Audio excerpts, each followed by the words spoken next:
Overload sa sarap na puto bumbong ba ang gusto mo? Kayang-kaya din pala natin gawin sa bahay mga mare. Kung nagkikrave ka nito ngayon kagaya ko, tara samahan mo akong magluto. Dito sa ating mixing bowl, maglalagay lang tayo ng 2 cups ng glutinous rice flour. Sa ating tubig naman, paghaluin na natin ang 3/4 cup ng tubig at 1 teaspoon ng food color na violet. Then, ibubuhos lang natin dito ng paunti-unti lang muna. At hahaluin lang natin ito hanggang sa makapag-form na tayo ng parang dough. Kung medyo dry naman siyang tingnan, mag-add lang kayo ng konting tubig. Ito naman sa akin ay nag-add ako ulit ng 3 tablespoon ng tubig. Medyo dry pa kasi siyang tingnan. Dapat ay ganito na yung magiging consistency niya. Sunod naman is gagadgarin lang natin ito gamit ang ating panggadgad ng cheese. Madali lang naman itong gawin mga mare. Ayan o, natapos ko na lahat siyang gadgarin. O diba, parang ganito lang din yung binibili natin sa labas. Sunod naman is papahiran lang natin ng margarine yung ating dahon ng saging. Nagbibigay din kasi ito ng bango sa ating kakanin kumpara sa foil na ginagamit ng iba.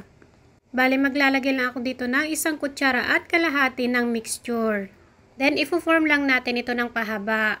At para mas maayos siyang tingnan at maluto ng mabuti ay iikot lang natin ito. Then, tatalian na lang natin ng dahon ng saging. O diba mga mare, napakadali lang palang gumawa ng puto bumbong. Kahit wala tayong bamboo steamer ay makakagawa din tayo nito. Siyempre, pwedeng-pwede nyo rin itong pagkakitaan. Ulit-ulitin lang ang proseso hanggang sa mabalot na natin ito lahat. Sa 2 cups ay nakagawa ako ng 13 piraso na puto bumbong.